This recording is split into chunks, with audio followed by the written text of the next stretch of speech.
Hello YouTube people and anyone else. Okay, I'm going to talk about the Hi-Q cap hat, globe cap hat, and how to assemble it.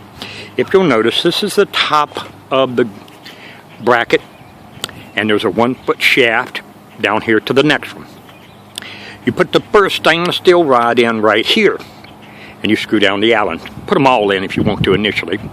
Then you take this one, and as you can see, grab the end of it here, and it goes approximately 90 degrees from the very top, right here. You take the end of it, bring it around 90 degrees. As you're viewing it, take it around to the right, and you insert it into here. As you can see back there, use the Allen screw to tighten that up. Take the next one, go into the next, and you want to do it from the top so it goes to the right, because if you're going down the road and you do it to the left or just the center, it'll actually untorque and unscrew and can't come loose. The way doing it this way keeps the torque on the antenna itself. Now, here I've got I've got a quick disconnect from Breedlove antennas. Working two hands is very hard, and or a tilt over from Breedlove, which just screws in, tilts it there. And then as you can see, I'll come this way so you get a better look at it. The cap hat down to the coil, which there's the big coil all the way down. This is on my Chevy S Tracker, by the way. And again, you can see the cap hat. I've actually got two 1-foot rods in there to the coil coming down. I lost the turns counter on the inside, so I got just the old wired door alarm sensors. I put one right here so it can count the turns, because the inside one failed on me. I didn't feel like sending it back to Charlie. So the two brown wires now come here and come down in. The other two wires are still the 12-volt power supplies. Come down here and let you look underneath. I know it's hard to see it because of the sun, but I've actually got two chokes.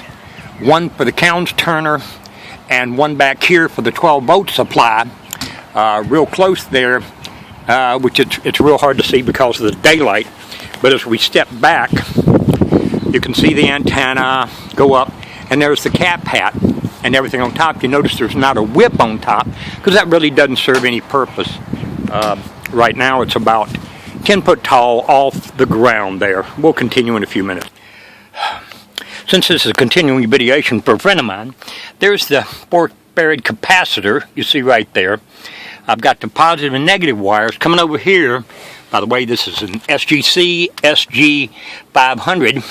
I've got my 12-volt battery positive coming in. I got the farad capacitor wired to the same one. My ground cable comes in, and the farad capacitor is wired to the ground side, which you can see there on everything. The farad capacitor helps when you initially key up the mic that the battery may not get to it eventually or initially, so that farad capacitor, 4 farad capacitor by the way, helps initially get you the spark that you need to it initially. Okay, on to another topic. Another friend had an ICOM 7000.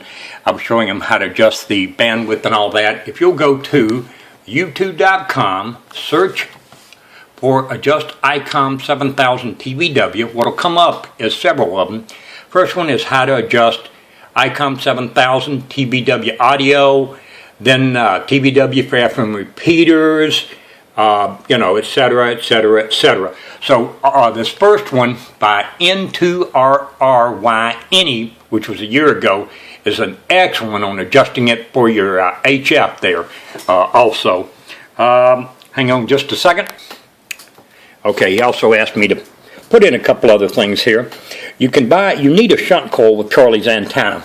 Now, I had one for several times, but I didn't like that it would vibrate going down the road, break, other things like that. So I suggest using the MFJ mobile capacitance matching device. In fact, what I'll do is we'll actually go back and I'll search that so you can see what that is as we're going down the road. And MFJ mobile BILE capacitance CAPITAN M-A-T-C-H-I-N-D-E-B-I. Okay, I entered that up in Google search, and what comes up? Actually,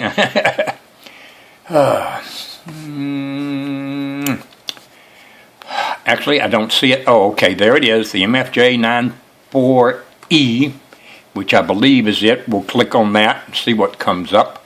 And that is actually a download for it, PDF.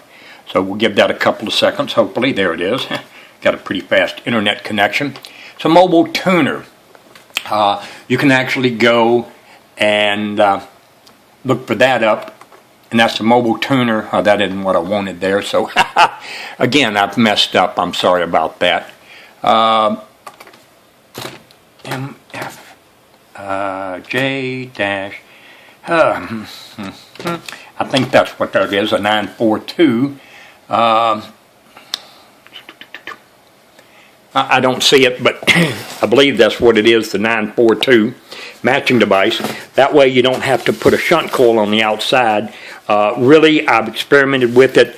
They say put it close to the antenna. Mine is actually 7 feet of coax away from the feed point of the antenna. Still does a great job for me. The last item was bonding, and on that, if you'll get 1/2-inch tinned copper braiding wire, you want to do it to all the doors. If you got a back door, the back door of the hood, you want to do it on both sides of the hood there. And how you do that is, do not use the little eyelets at the end, because then you're just defeating the purpose of the flat braid. You'll use just flat washers and drill a hole or self-tappers to the door, to the inside. On your muffler system, which works too, put one before the catalytic converter, one after the catalytic converter, and if you have a long tailpipe, put one near the end. What I did was I got stainless steel bolts, and I had a shop tack them, because they're not going to have any weight, to 4 points on my frame, so I could run all my stuff to that. Then I actually used hose clamps, ground down the muffler a little bit to make it nice and shiny, put the braid on it, used a muffler clamp to there, went to the hat. I used 3/8, like I say, stainless steel bolts.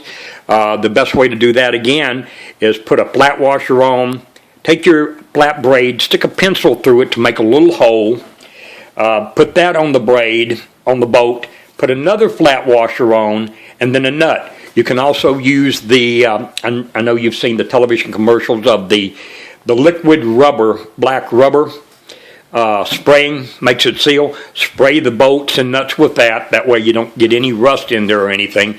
And, well, I think this is my video. If you have any questions about any of this or comments, my email address is dave.passons@gmail.com. Thank you much.